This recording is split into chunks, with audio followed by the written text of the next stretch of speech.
Londres et Washington préparent-ils déjà l'après Zelensky? La question n'est plus taboue, elle se pose désormais, y compris dans la sphère politique ukrainienne. Survivra-t-il à la guerre? Rien ne garantit la longévité politique de Zelensky. Qui pour le remplacer? Un nom sort déjà du lot. Valéry Zaloujny, actuel ambassadeur ukrainien à Londres, mais surtout ex-chef des forces armées ukrainiennes, est quasi officiellement en lice pour le prochain rendez-vous présidentiel ukrainien.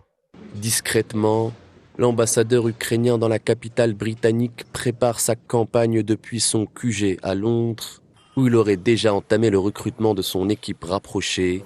Au sein de celle-ci, on retrouve des membres de premier plan de la scène politique ukrainienne, dont l'ex-commandant des forces conjointes.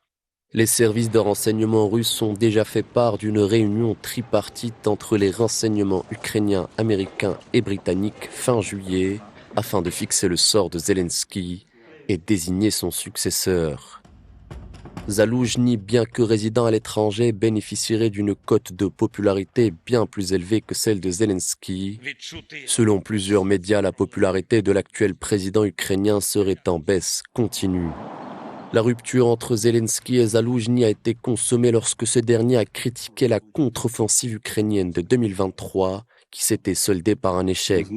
Le Royaume-Uni a par ailleurs assuré à l'Ukraine qu'il aiderait à l'organisation d'élections libres et indépendantes dès que possible. L'annonce de cette coopération a coïncidé avec la rencontre entre Zelensky et Trump à Washington.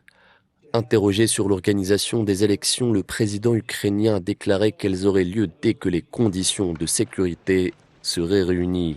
Pour rappel, Volodymyr Zelensky avait déjà été qualifié de dictateur par Donald Trump.